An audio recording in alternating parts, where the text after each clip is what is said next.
David Cameron. He has been bought and paid for by his friends in banking and big business like no other British Prime Minister in history. And he is so arrogant that he doesn't even hide this fact.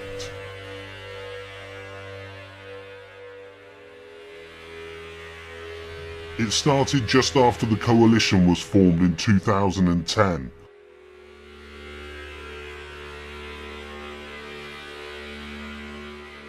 But let's go back a bit to when the banks collapsed. The bankers lost. They gambled, they lost.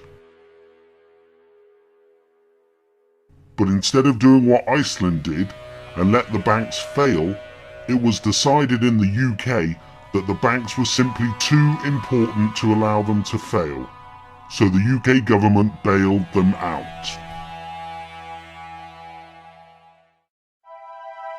By bailing the banks out, the UK government signed every man, woman, child, and even the children yet to be born onto the bankers' gambling debt for years and years to come. Did anybody vote for this? The upshot is that the banks caused the global financial crisis that triggered the recession that produced the deficit.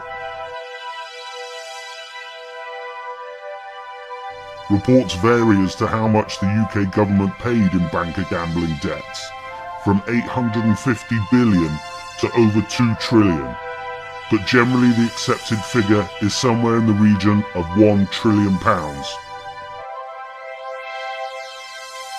When the dust settled, the UK government found itself having an 81% stake of the Royal Bank of Scotland and a 33% stake in the Lloyds banking group.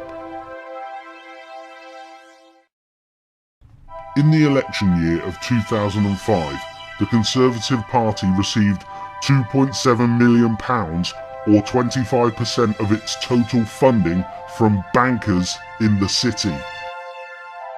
In 2010, another election year, this funding from bankers in the city jumped to £11.4 million, or 51% of the Conservative Party's total funding. Her Majesty the Queen has asked me to form a new government, and I have accepted. Before I talk about that new government, let me say something about the one that has just passed. Compared with a decade ago, this country is more open at home and more compassionate abroad, and that is something we should all be grateful for. And on behalf of the whole country, I'd like to pay tribute to the outgoing Prime Minister. In October of 2010, once Cameron had settled in as the new British Prime Minister, and after cocaine-snorting, prostitute-loving George Osborne had delivered his emergency budget, axing hundreds of thousands of jobs and cutting benefits to the most needy, it was reported that Cameron and Osborne would let the banks off $19 billion in future taxes by offsetting it against losses despite being bailed out.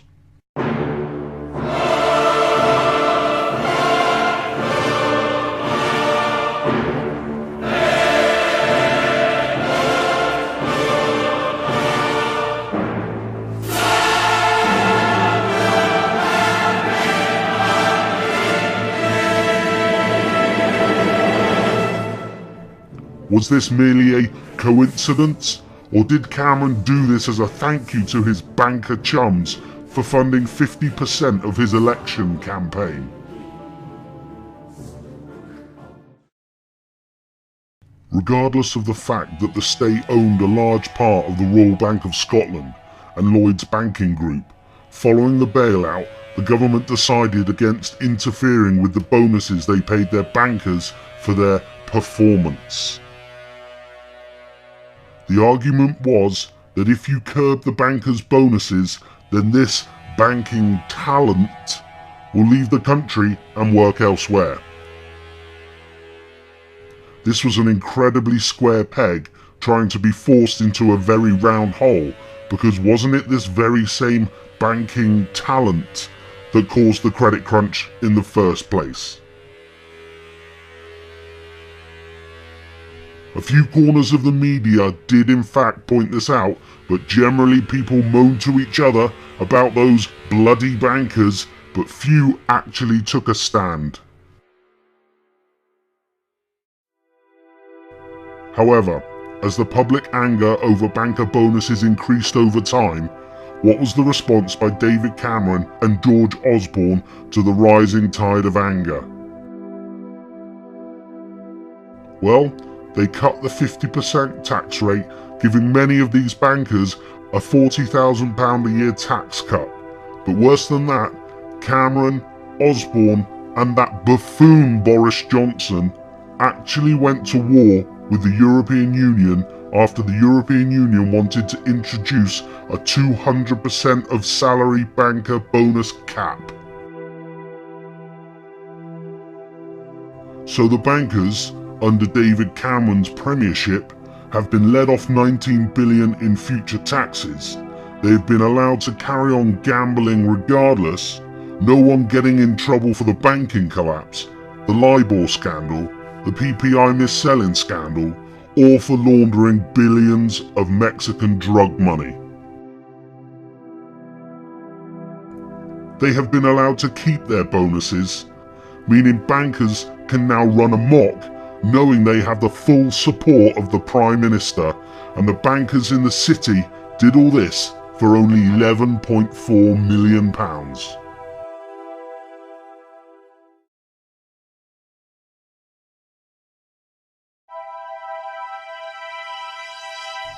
In January 2014, the following article appeared in the Telegraph. 43 million given to Conservatives by members of exclusive Cameron Dining Club. Members of a dining club with private access to David Cameron and other cabinet ministers have given £43 million to the Conservatives in just 2 years. The details were revealed following criticism over Downing Street's refusal this week to say how many secret guests David Cameron has hosted at his grace and favour country home, Chequers. The leaders group is made up of donors who each give at least £50,000 to the Conservative Party every year and are rewarded with private dinners, lunches and drinks parties with the Prime Minister and other influential ministers. So our Prime Minister has been caught selling himself and his cabinet for donations to his party. Isn't there a word for that type of work?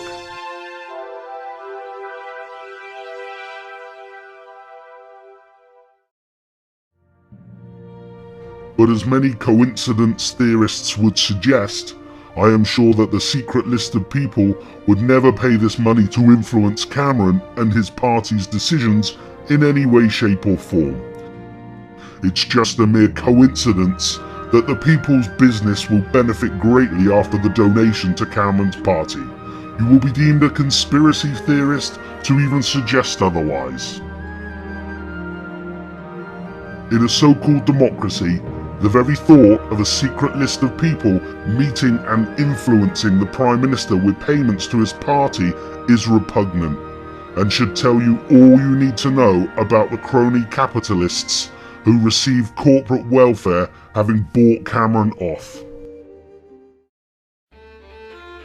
And that brings me to Cameron selling off the NHS to his friends. Furious Tory party donors are handed NHS contracts worth £1.5 billion under health reforms. These are the companies that helped the Conservative Party reorganise its healthcare policy. Circle Health have received contracts worth £1.36 billion after several of its investors gifted the Conservative Party £1.5 million. Not a bad return. Maybe they did it at one of Cameron's cosy little Bullingdon Club boys only evenings at Chequers. Who knows? UK Care were awarded contracts worth £102.6 million after slipping Cameron's party over £247,000 in contributions. All that will happen once Cameron's buddies get their grubby little mitts on the NHS is that the cost to the government will go through the roof. The care will get worse as more and more pressure is heaped on an already overworked staff, and waiting times will get even longer. But Cameron's buddies will see their share price increase, and they will make millions and be held in the media as entrepreneurial geniuses. But the media will not mention that it was crony capitalism that got them the contracts. It's corporate welfare, nothing more, nothing less. Cameron is being used as a political whore, the worst and most obvious this country has ever seen, and he isn't even ashamed about it. But then because journalists are so incredibly spineless, he knows he can get away with it.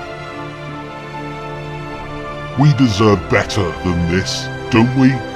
The only way things will improve is if people wake up and start becoming involved with their country's future.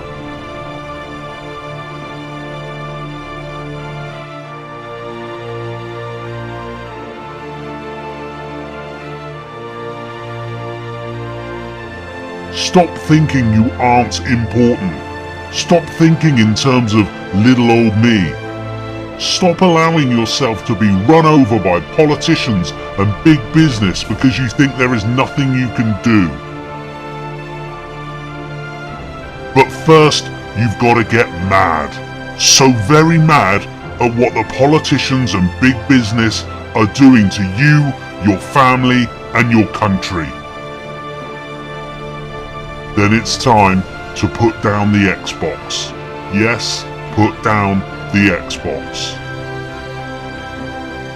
It's time to turn off the soap operas and to take a good look into your children's eyes and see their innocence, their beauty, and realise their future is nothing if we don't fight for them now. Do it for them. Fight for them, for their future. If you're too lazy to fight for your own, you owe them that at least. Stand up and realise the potential you have to change things around you. The time has come to no longer accept our politicians and big business robbing us and lining their own pockets at our expense. Enough. Enough.